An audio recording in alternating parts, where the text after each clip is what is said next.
하나님 말씀은 디모데후서 1장 3절에서 14절입니다.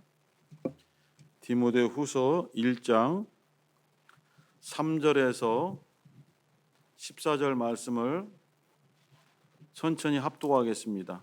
시작. 나의 밤낮 간구하는 가운데 쉬지 않고 너를 생각하여 청결한 양심으로 조상적부터 섬겨오는 하나님께 감사하고 내 눈물을 생각하여 너 보기를 원함은 내 기쁨이 가득하게 하려 함이니 이는 내 속에 거짓이 없는 믿음을 생각함이라. 이 믿음은 먼저 내 외조모 로이스와 내 어머니 유니게 속에 있더니 내 속에도 있는 줄을 확신하노라. 그러므로 내가 나의 안수함으로 네 속에 있는 하나님의 은사를 다시 불리듯 하게 하기 위하여 너로 생각하게 하노니 하나님이 우리에게 주신 것은 두려워하는 마음이 아니요 오직 능력과 사랑과 근신하는 마음이니 그러므로 내가 우리 주의 증거와 또는 주를 위하여 갇힌 자 된 나를 부끄러워 말고 오직 하나님의 능력을 좇아 보험과 함께 고난을 받으라. 하나님이 우리를 구원하사 거룩하신 부르심으로 부르심은 우리의 행위대로 하심이 아니요 오직 자기 뜻과 영원한 때 전부터 그리스도 예수 안에서 우리에게 주신 은혜대로 하심이라.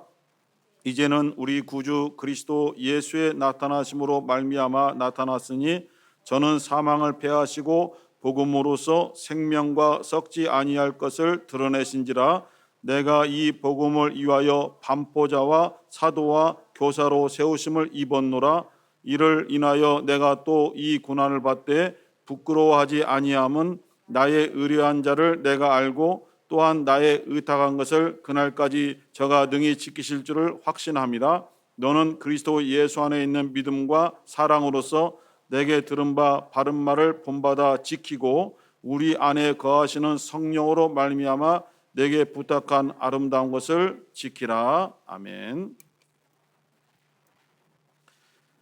9절에 있는 거룩하신 부르심으로 부르심은, 이거를 제목으로 거룩한 부르심, 거룩하신 부르심이라는 제목으로 말씀을 함께 나누겠습니다.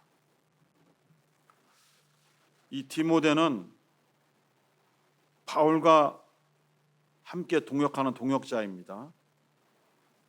사도 바울이 세계 선교를 다니면서 곳곳에서 말씀을 증거하고 이적과 능력을 나타낼 때에 함께 동역했던 동역자들이 많이 있습니다. 실라라는 사람도 있고 마가도 있고 누가도 있고 디모데, 디도, 에바브라 디도 수도 없이 많죠. 다 훌륭하고 다 신실하고 다 주의 마음으로 열심을 냈던 훌륭한 주님의 일꾼이면서 주님이 세우신 사도 바울을 돕는 동역자들로 일을 했습니다. 그런데 오늘 이 디모데 또한 바울의 그 사역에 함께 동역한 동역자이고 또 바울에게 여러 가지 의미가 있는 그러한 사람이었어요.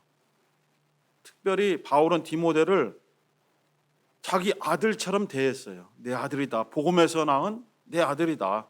이렇게 여길 정도로 디모데를 아끼고 특별히 사랑했죠.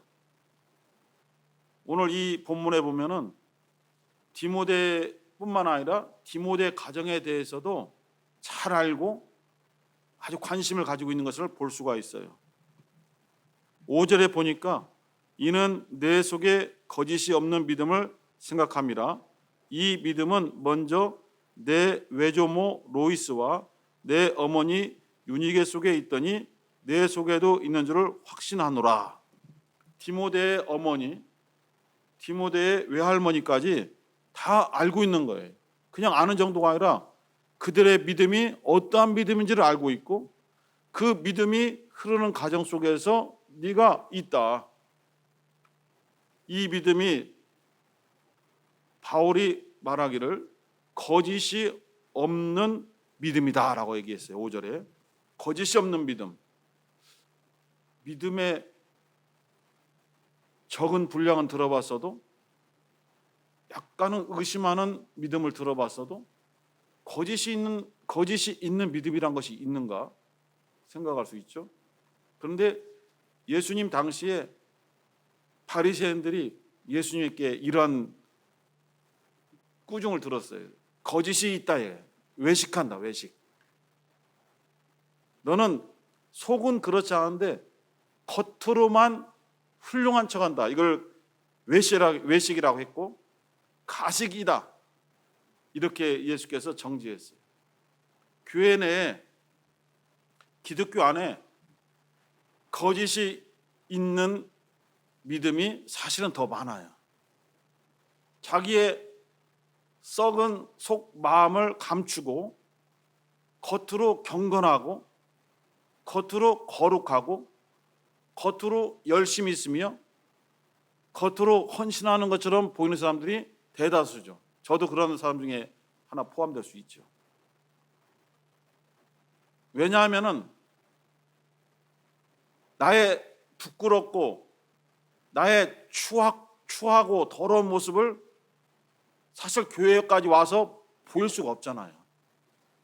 가정에서 부부싸움하고 자녀들과의 어떤 다툼 또는 회사나 직장 일터에서의 그 만나는 사람들과의 다툼, 세상 사람들과의 다툼, 이러한 다툼이 없는 사람이 어디 있습니까? 다 있죠.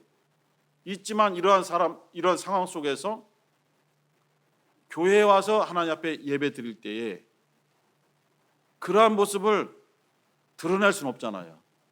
다른 사람들에게. 그러나 혼자 있을 때는 주님 앞에 드러내야 되겠죠. 저 이러한 사람입니다. 제가 세상에서 경건하지 못했고 입술이 거룩하지 못했고 다른 사람들을 윽박질렀고 정죄했고 혈기를 낸 사람이 접니다. 이러한 저가 하나님께 기도할 수 있도록 저를 예수의 보혈로 씻어주옵소서 하는 것이 진정한 회개잖아요. 그런데 대부분은 감추죠. 감추고 제가 알고 지은 죄든지 모르고 지은 죄든지 알아서 해달라고 하잖아요. 모르고 지은 죄, 모르고 지은 죄, 죄인 줄 몰랐다는 거잖아요. 그걸 어떻게 회개합니까?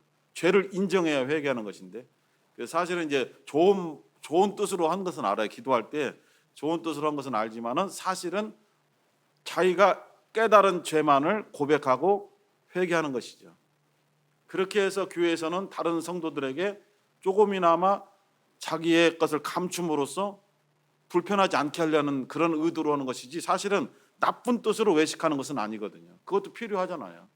그런데 여기서 이제 말하는 것은 그 정도가 아니라 거짓이 있는 믿음이라는 것은 믿음 자체가 사실은 없다고 봐야 되겠죠. 그런데 디모데, 그의 어머니 유니게, 그의 외할머니 로이스 얼마나 순수한 믿음을 가졌던지 바울이 이 가정은 거짓이 없는 믿음이 흐르는 가정이다. 이렇게 본 거예요.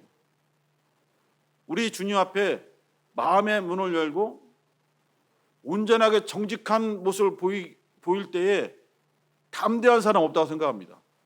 무섭고 떨리고 두렵잖아요. 왜냐하면 주님이 우리의 외모로 보고 판단하는 것이 아니라 마음의 깊은 것까지 다 통달하시고 우리 마음의 중심이 어떤지를 알고 계시잖아요. 그래서 두렵다는 것이죠. 그래서 주님 앞에 거짓 기도를 할 수가 없어요. 왜냐하면 내가 말하는 것만 들으시는 것이 아니라 이미 기도하러 온 내 마음의 심령을 다 꿰뚫어 보고 계시잖아요. 우리 하나님께서는. 그래서 사람들 앞에는 조금 이렇게 미사여구를 써서 기도할 수 있지만은 하나님 앞에 나 혼자 기도할 때는 꾸밀 수가 없는 거예요.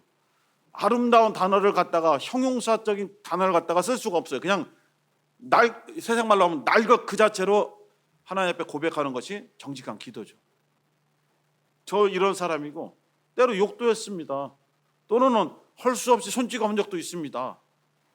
사람들을 주님의 마음으로 감싸줘야 되는데 오히려 짜증냈고 그 사람이 못 느꼈을 수 있지만 사실은 혈기를 냈습니다. 이렇게 고백할 수밖에 없잖아요. 그런데 이 가정은 일체 속과 겉이 외식가는 것이 없이 순수한 믿음을 가지고 있다는 것이죠. 이 디모데를 이렇게 인정하고 디모데의 가정을 관심을 가지고 바울 사도가 끊임없이 사랑과 은혜를 베풀었던 것이죠. 그런데 왜 이렇게 디모데 전서, 디모데 후서를 써서 디모데에게 편지를 썼는가?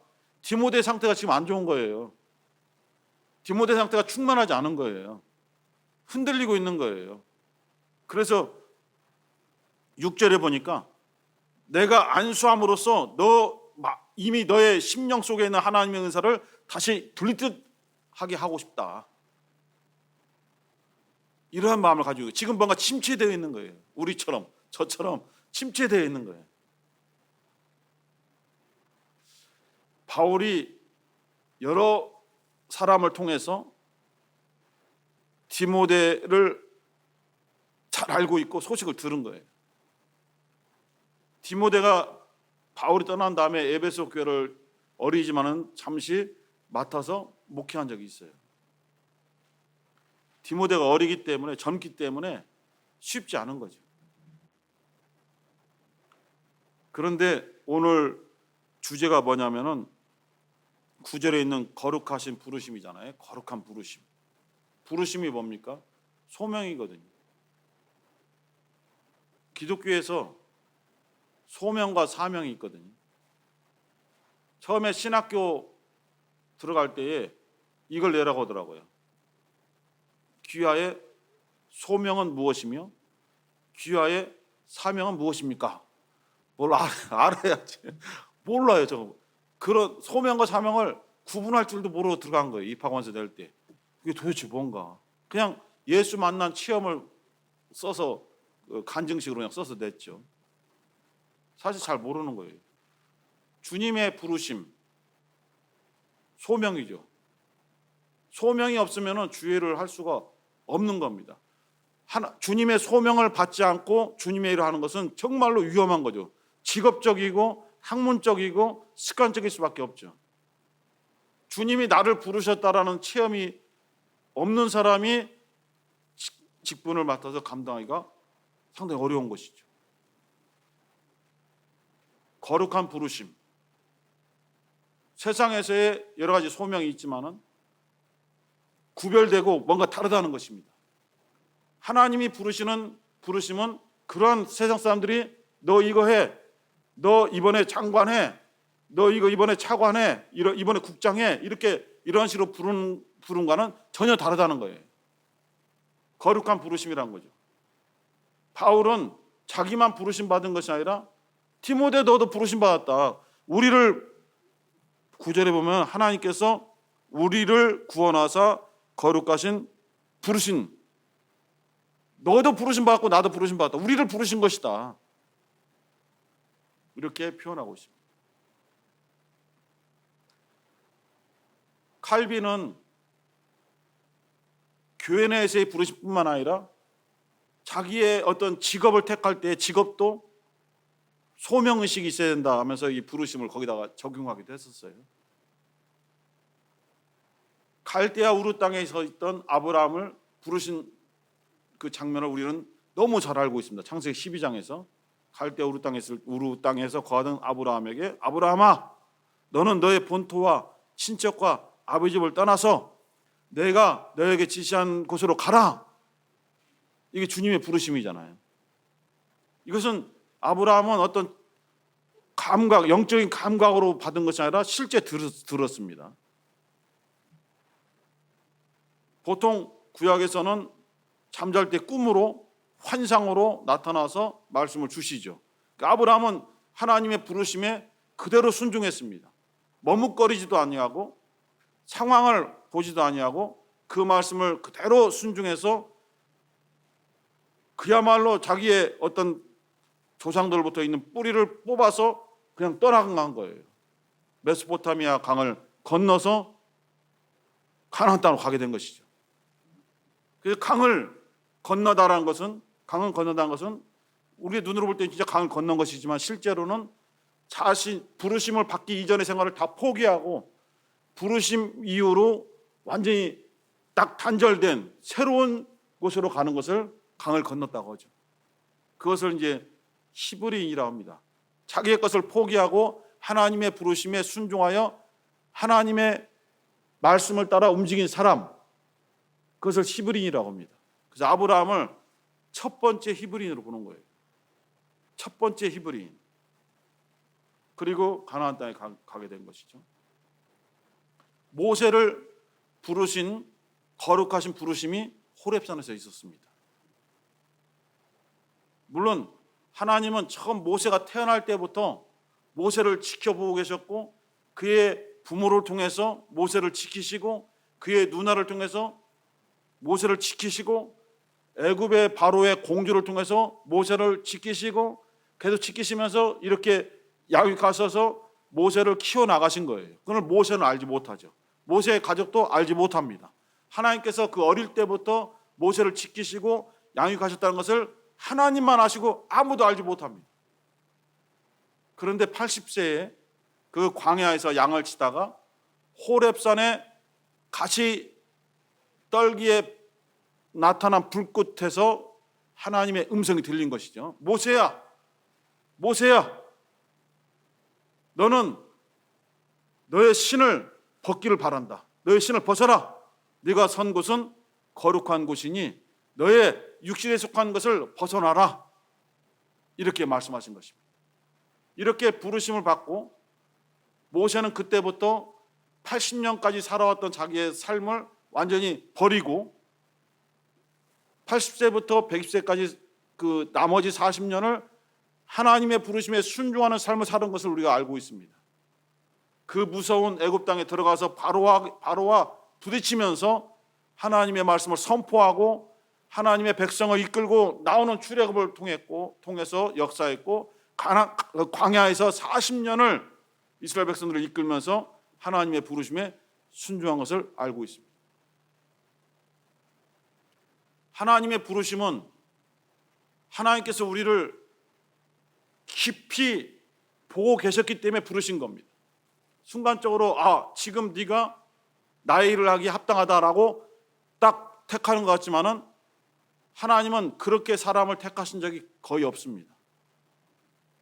어려서부터 쭉 지켜보시다가, 그리고 하나님께서 조금씩 간섭하셔서 방향을 이렇게 틀어주시고 세상으로 빠지지 않도록 막아주셔서 그를 양육하신 다음에 하나님이 보실 합당한 때에 그를 딱 부르셔서 택하셔서 쓰시는 것이죠. 바울의 부르심을 받은 것을 보십시오. 우리는 잘 압니다. 다메섹 도상에서 예수 믿는 사람들을 핍박하고 잡으러 가다가 주님의 소명을 받았잖아요. 주님의 부르심, 사울아, 사울아, 네가 왜 나를 핍박하느냐 하면서 그를 부르셔서 나는 너를 이방인의 사도로 쓰고자 한다 부르셨잖아요. 그 바울이 갈라디아서에서 나중에 고백하기를, 나는 다메섹에서 주님의 택함을 받은 것이 아니라 어머니 뱃속에서 모태로부터 이미 택정을 받았다라고 고백을 했습니다. 그 사울을 모태로부터, 어머니의 태로부터 택하신 하나님께서 계속 양육해 나가신 것이죠. 그리고 하나님이 합당하신 때에 우리 주님을 통해서 부르심으로 그가 주의 일을 감당할 수 있는 이방인 사도로서 합당하도록 그를 사용하셔서 놀라운 일을 나타내신 것입니다. 예수님의 12제자를 보십시오.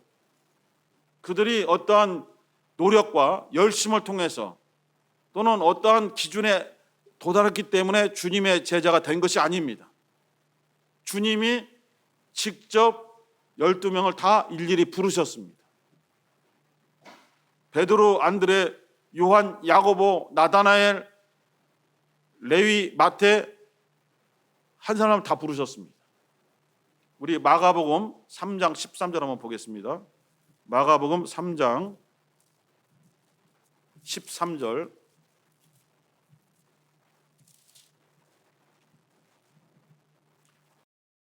마가복음 3장 13절 시작. 또 산에 오르사 자기의 원하는 자들을 부르시니 나온지라.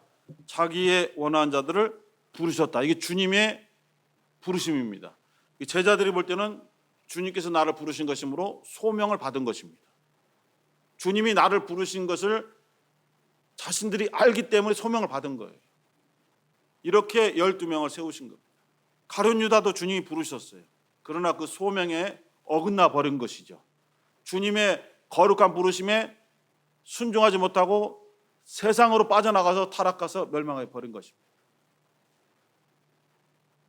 우리는 다 주님의 거룩한 부르심을 받았지만은 그 부르심에 순종해서 자기를 쳐내고 자기를 누르고 자기의 것을 내려놓고 거룩함으로 주님의 일에 정말 동역해서 주님께 쓰임 받으려고 정말 기도하고 헌신하는 자들이 있는가 하면은 주님의 부르심을 받았음에도 불구하고 자기가 원하고 자기가 하고 싶은 길로 가는 사람들도 있다 이것입니다. 처음부터 주님의 부르심을 받지 못한 사람들도 있죠. 아니 예수 바깥에 있는 사람들은요. 그러나 예수 안에 있는 사람들 중에서도 주님의 부르심을 받고도 타락해서 세상으로 간 자들이 있습니다. 초대 예루살렘 교회에 7명의 안수 집사가 세워졌습니다. 그들은 다 주님의 부르심을 받은 자들이에요. 그러나 그 중에 한 사람은 세상으로 나갔죠. 누굽니까? 니골라입니다. 이렇게 처음에 시작할 때 거룩한 부르심을 받은 사람들이 있었으나 어떠한 사람들은 주님의 부르심이 합당한 길로, 어떤 사람들은 자기의 욕심과 자기의 이익을 쫓아서 세상으로 가는 사람들도 있다는 것을 보여주고 있습니다. 디모데는 지금 힘들어요. 왜 힘들까? 주님의 부르심을 받았는데 쉽지 않고 너무 힘든 일이 생긴 겁니다. 구체적으로 써 있지 않지만은 많은 고난을 겪고 있어요. 바울이 말합니다. 너에게 지금 편지를 쓰는 내가 지금 감옥에 갇혀 있다. 지금 감옥에서 지금 쓴 겁니다. 감옥에 갇혀 있는 나를 부끄러워해서는 안 된다. 사실 이것이 괴로운 것을 알고 있어요, 바울이. 자기의 스승이 능력이 있어서 자유롭고 주의를 열심히 해야 되는데 세상의 힘에 억압되어서 감옥에 갇혀 있는 거예요. 부끄러운 거예요. 자신도 지금 많은 핍박을 당해요. 힘들어요. 근데 바울이 뭐라고 합니까? 부끄러워하지 말라. 내가 감옥에 갇혀 있어서 억압되어 있는 것 때문에 부끄러워하지 말고 너 힘을 내야 된다. 너 주님으로부터 부르심을 받지 않았느냐? 힘을 내야 된다. 이런 말씀을 줍니다. 디모데후서 1장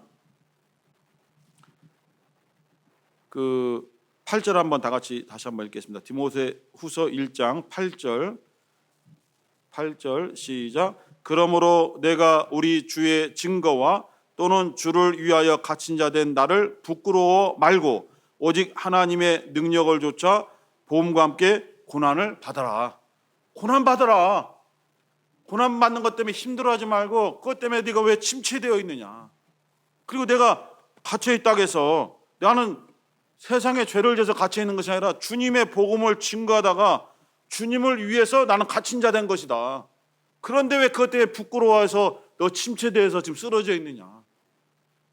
정말 너를 안수해서 다시 너의 속에 있는 그 뜨거운 것을 불들 일어나게 하고 싶다. 하나님의 은사가 너희 안에 지금 충만한데 왜 그것을 사용하지 않고 침체되어서 어려워하느냐. 주님께서 너를 부르신 것은 너를 통해서 많은 성도들에게 힘을 주고 은혜를 주고 그들에게 말씀을 주고 그들을 이끌려고 너를 부르신 것이 아니냐.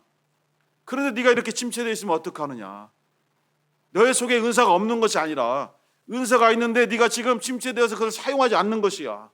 그러므로 내가 다시 안수해서 너 그 마음속에 있는 은사를 분리듯하게 하고 싶다. 이러한 심정으로 편지를 쓰고 있습니다. 그리고 고난받는 것을 부끄러워하지 말고 복음과 함께 고난 받아라 하고 딱 명합니다. 우리 다시 로마서 돌아가. 로마서 8장 17절. 로마서 8장 17절과 18절 시작. 로마서 8장 17절 18절 시작. 자녀이면 또한 후사 곧 하나님의 후사요 그리스도와 함께한 후사니 우리가 그와 함께 영광을 받기 위하여 고난도 함께 받아야 될 것이니라. 생각건대 현재의 고난은 장차 우리에게 나타날 영광과 좋게 비교할 수 없도다.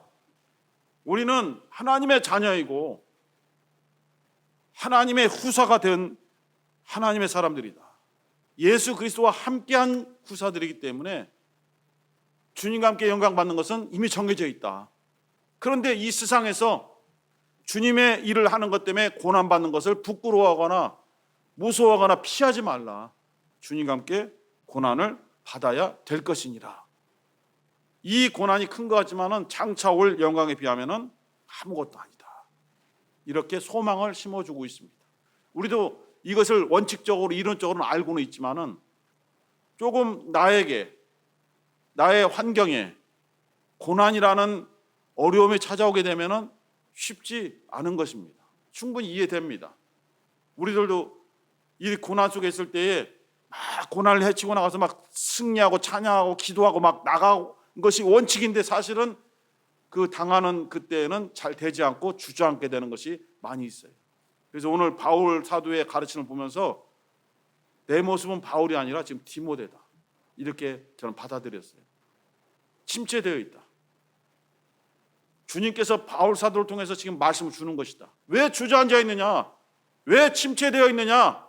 너의 속에는 이미 하나님의 은사가 충만하고 하나님의 능력이 충만하고 하나님의 말씀이 충만하다. 그것을 분리들 일어나게 하기 위해서 너를 안수하고 싶다. 성령의 역사가 있도록 기도하고 안수하고 싶다. 이런 바울의 심정을 우리 각각이, 디모데가 아니라 우리 각각이 받아들여야만 되는 것입니다. 다시 본문으로 가서 디모데후서 1장 9절 한번 읽겠습니다. 디모데후서 1장 9절 시작. 하나님이 우리를 구원하사 거룩하신 부르심으로 부르심은 우리의 행위대로 하심이 아니요 오직 자기 뜻과 영원한 때 전부터 그리스도 예수 안에서 우리에게 주신 은혜대로 하심이라. 하나님께서 우리를 구원하셨고 구원하시는 것에서 끝나는 것이 아니라 구원하신 우리를 부르셔서 주님의 일을 맡기셨는데 이것은 우리가 어떤 행동을 잘했기 때문이 아니다. 우리의 행위 때문에 우리를 부르신 것이 아니다. 영원한 때 전부터 예수 안에서 하나님의 은혜로 우리를 부르신 것이다. 그러므로 내가 자격이 있나? 내가 이것을 할 수 있나? 그것이 아니라 주님의 부르심에 순종하여 움직여라. 이런 말씀을 주고 계십니다. 11절에 사도 바울은 나는 주님의 부르심에 순종했더니 지금 이러한 직분을 가지고 있다. 복음을 위해서 반포자, 선포하는 자가 되어 있고 또 주님의 사도로서 주님의 모든 사역을 나타내는 그런 직분을 맡고 있고 또 교사로서 말씀을 가르치는 지금 직분자가 되어 있다. 이것은 내가 한 것이 아니고 주님의 은혜 때문이다. 주님이 부르신 거룩하신 부르심에 순종했더니 이러한 상황에 있는 것이다. 절대 내 의는 없고 주님의 의만 있는 것이다. 그러면서 12절에 이를 인하여 내가 또 이 고난을 받지만은 이러한 소명으로 말미암아 이런 사역을 감당할 때에 고난이 있다. 고난을 받지만은 나는 부끄러워하지 않는다. 지금 디모데에게 하는 거예요. 디모데 너 지금 부끄러워하고 있으니까 나도 고난 받지만은 부끄러워하지 않았다. 부끄러워하지 않는다. 왜? 내가 의뢰하는 자, 내가 의지하는 자를 누군지 내가 알고 있다. 우리 주님이 누구인지를 확신하는 알고 있고 또 주님께서 내가 무엇을 의지하고 있는지를 알기 때문에 그가 능히 지키실 것을 확신하고 있다. 절대로 나는 부끄러워하지 않고 절대로 너처럼 침체하지 않아. 너도 일어나야 돼 하고 지금 제자를 사랑하는 마음으로 꾸짖는 겁니다.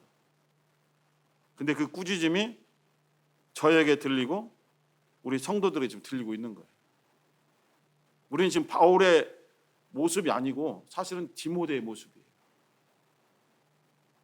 그래서 우리를 다시 일으키시려고 주님께서 말씀을 주고 있습니다. 13절 14절 한 번 더 읽겠습니다. 13절 14절 시작. 너는 그리스도 예수 안에 있는 믿음과 사랑으로서 내게 들은 바 바른 말을 본받아 지키고 우리 안에 거하시는 성령으로 말미암아 내게 부탁한 아름다운 것을 지키라. 성령께서 지금 여기 디모데입니다. 디모데 너에게 부탁한 것이 있지 않느냐. 주님의 것을 나타내는 것 자체가 아름다운 것인데 그걸 지켜라.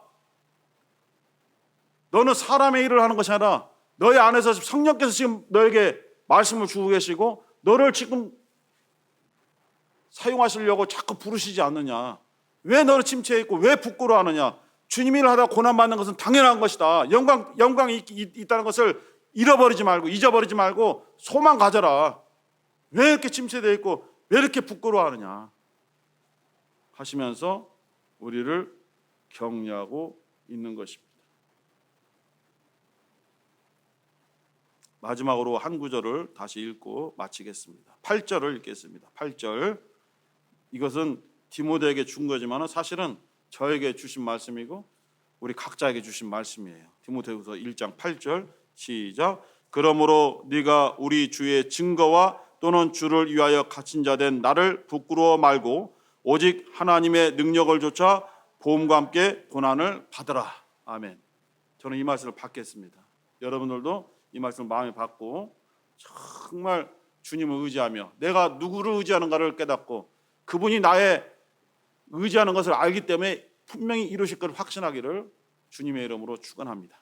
함께 기도하실 때 주님, 저는 사실은 디모데보다도 못한 자인 것 같습니다. 더 연약한 것 같습니다. 주님의 일을 하는 것 때문에 부끄러워한 적이 많이 있고 어떤 때는 세상에서 내가 예수 믿는 사람인 것을 감출 때도 있었습니다. 주님, 바울이 디모데에게 하는 말씀을 주님께서 저에게 주시는 말씀으로 저희들은 받아들입니다. 우리 모두 고난을 부끄러워 말고 주님의 말씀으로 이렇게 주님의 고난에 동참하는 것을 오히려 기쁘게 여길 수 있도록 도와주시고 성령께서 내 안에서 권면하시니 순종하며 아름다운 것을 지키게 도와주옵소서. 주여 한번 부르시고 기도하겠습니다. 주여.